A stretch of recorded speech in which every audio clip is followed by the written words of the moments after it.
like Manenberg, Parkwood, Steenberg, Lavender Hill. It is across the Cape Flats, Gugulet to Khayelitsha.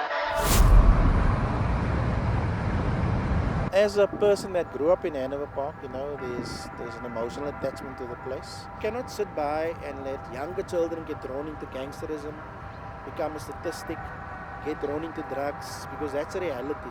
By the time a child is 12, you're already running with a gun in Hanover Park. So we said, we're going to do this, but you cannot come with serious stuff to kids. You have to come through play. And once you've got them, you've captured them, then you start with the serious stuff. It's abnormal when people are shooting that you go out and run programs. Normal intelligence tells you, when they're shooting, you mustn't go out. But we believe that when they shoot on the left-hand side of a particular area, we go on the right-hand side.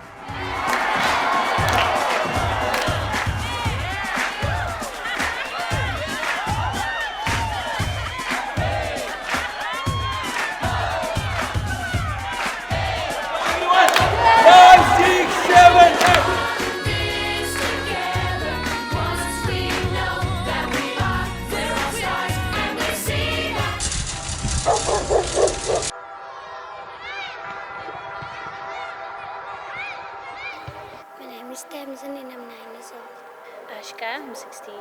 Because I feel safe here and yes, the civic is full of love for me.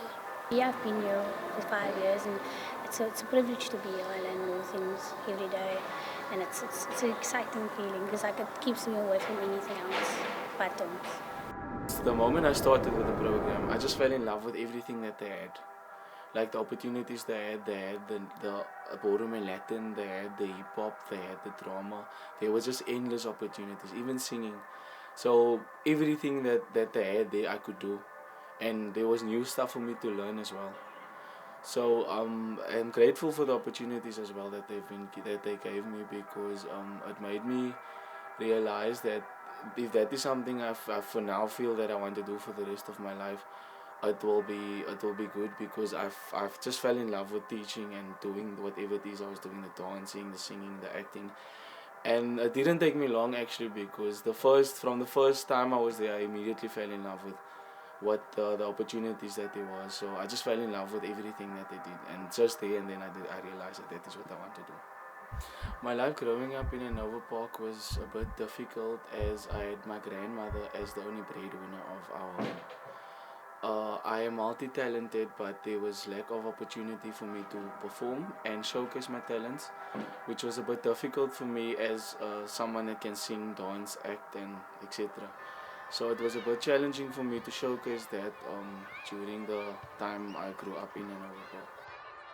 About 4 years ago, 4 or 5 years ago, he came here for a singing program. He wanted to sing. And so he asked the venue, him and a group of friends, they asked the venue to actually come use, to actually sing. So I said, okay, it's not a problem. And then from there he started to dance ballroom and Latin. From there he actually never stayed away. From that day, 4 or 5 years ago, he has been here every day since. And he's actually part of the youth. He's one of our senior members now.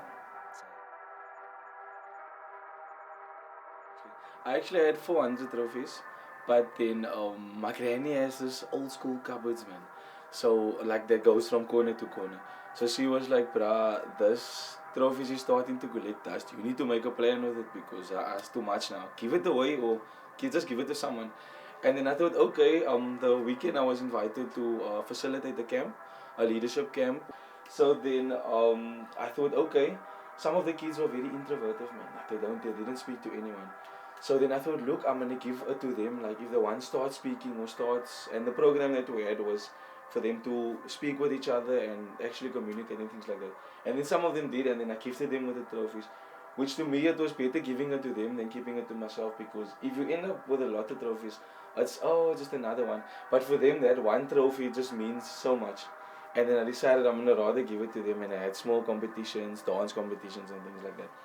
These are actually some of the trophies I have. So this one was in Grand West, which was not too long ago. This is one of my trophies. That was a nice one because it was my first time dancing in Grand West.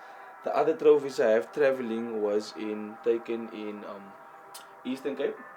So that will be that one. I have trophies from East London as well. So these are the ones of East London. So yeah, I'm glad that I got to travel as well with winning trophies in other cities and things like that.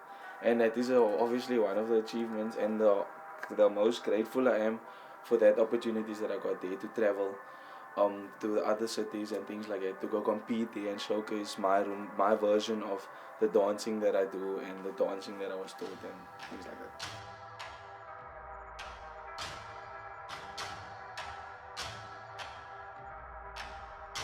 My biggest achievement was this once, I think it was 2019 to be specific. It was June the 16th, Youth Day. Then I came there, I just joined like a month before that, and then the counselor called me, the ward counselor. He called me and then he said, look here, there is items that is up next. So you take the page, I want you to introduce the items and then you take it from there. Which to me threw me in the desert because that is something I never did in my life. But then I saw what he was trying to do, like he gave me the opportunity, gave me the platform. And then from there I realized that okay, I can actually MC because I can introduce the items, people love me to bits, I made jokes, and they just love the vibe I had. And then from there I MC'd most of the other gigs. So that was the first biggest achievement. They saw that for some reason they're older than me, so they will know what I'm capable of and what not, like what I'm still learning how to do. So all they thought to themselves is, I asked them afterwards why. They told me no, because we knew you're very vocal. So it was just a matter of us testing you at a time like that to see if you will be able to manage and cope, which I did, and then they were proud of me automatically. And then that's when they told me that look, nothing is impossible, you have a lot that you can do, it's just the opportunity needs to be given to you. That is what we're busy doing.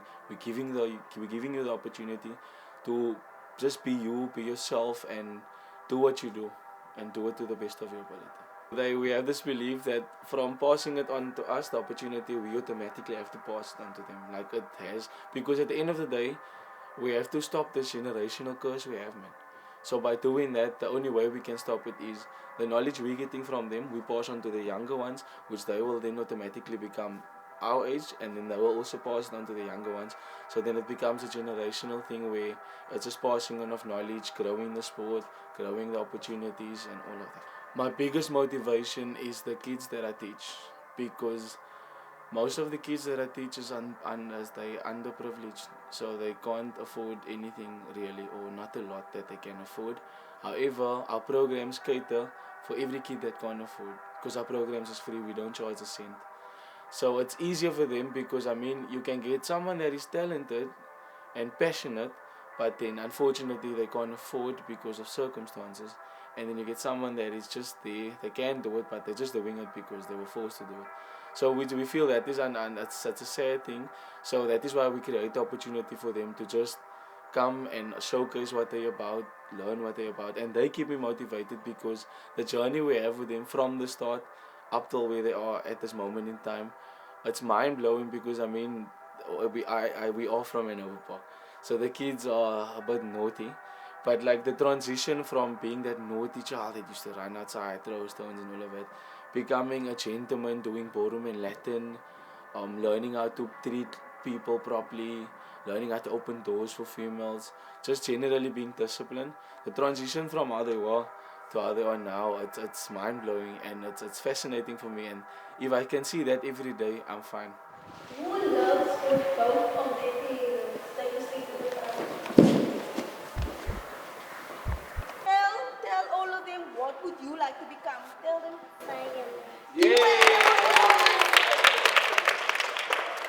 Okay, say more. Don't give up, because at the end of the day, there is opportunities there. You just need to go look out for the opportunities. And don't give up, don't let anyone dim your light, and be the best person you are meant to be. Or you need to become, try and achieve all your goals, head for your dreams, reach for the sky. But don't give up, ever.